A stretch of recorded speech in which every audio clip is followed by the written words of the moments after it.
Hollywood, 1922. Silent cinema is at its peak. Theaters are packed, movie stars are adored, and Los Angeles glows as the capital of the American dream.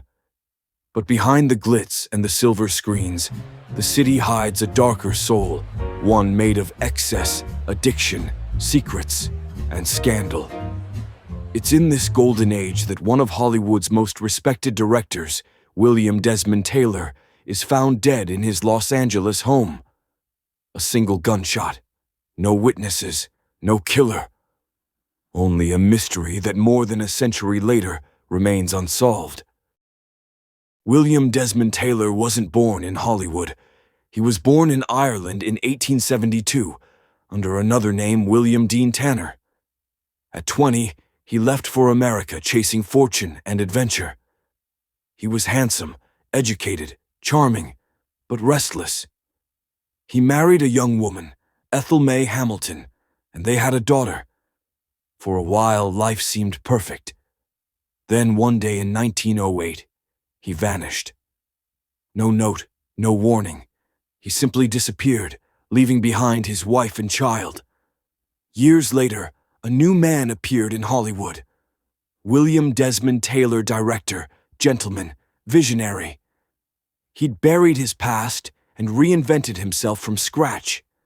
And in the new world of motion pictures, he became one of the industry's rising stars.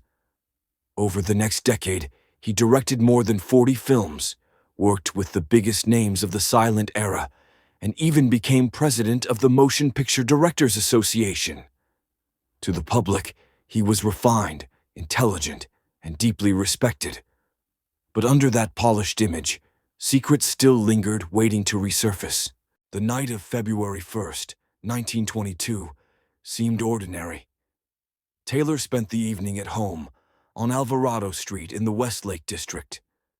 Around 7:45 p.m., he received a visit from actress Mabel Normand, one of Hollywood's brightest and most beloved stars. Mabel was witty, talented, but troubled. She'd been fighting a private battle with cocaine addiction, and Taylor, a close friend, was trying to help her break free. They chatted for about half an hour, laughed, and exchanged kind words. As Mabel left, Taylor walked her to the door. "Good night, Mabel," he said. Those were the last words anyone ever heard from him. The next morning, his valet, Henry Peavy, entered the house. What he found would haunt Hollywood forever. On the living room floor lay the body of William Desmond Taylor, face down, perfectly dressed, a single bullet wound in his back. Beside him, a pack of cigarettes, a cigar tin, and a chair knocked over. The scene looked almost staged. When police arrived, chaos had already taken over. Neighbors, journalists, curious actors, the house was flooded with onlookers. Evidence was trampled, the crime scene contaminated. Some claimed that mysterious men entered before the police, removing documents, letters, even private papers. Studio executives, perhaps, or friends who knew too much. Among the missing items, a bundle of love letters. Soon the press discovered who had written them, a young actress named Mary Miles Minter. Mary was just 19, one of the brightest new faces in Hollywood. She adored Taylor, and he, it seemed, had returned her affection. The press went wild. "Forbidden love ends in murder," screamed the headlines. But there was another name in the shadows. Mary's mother, Charlotte Shelby. Controlling, ambitious, and fiercely protective, Charlotte managed her daughter's every move. She despised Taylor, believing he'd ruin Mary's reputation. And when detectives discovered she owned a .38 caliber pistol, the same type used to kill Taylor's, suspicion turned directly toward her. But Mary and her mother weren't the only ones under scrutiny. Mabel Normand, the last person to see Taylor alive, found herself dragged into the spotlight again. Some witnesses reported seeing a strange man lurking near Taylor's home that night, just after Mabel drove away. A jealous lover, a dealer, someone with something to hide.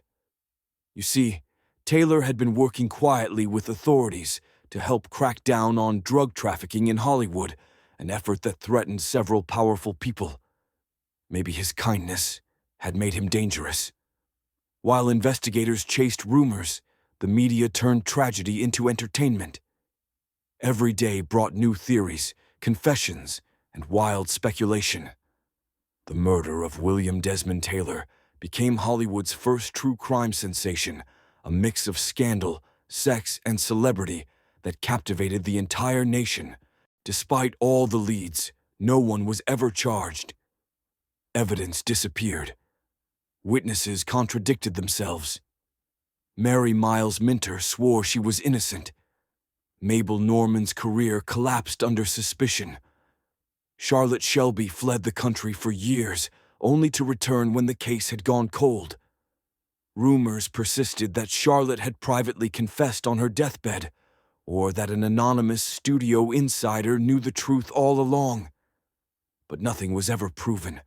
The truth died with them. Taylor's death sent shockwaves through Hollywood. It came right after other scandals, the Roscoe Fatty Arbuckle trials, and the tragic overdose of actor Wallace Reed. The public began to see Hollywood not as a dream factory, but as a den of sin and corruption. Politicians and moral crusaders demanded reform. In response, the film industry imposed strict rules, the Hays Code, to control what could be shown on screen and how stars should behave off it. Taylor's murder didn't just end a life, it changed Hollywood forever.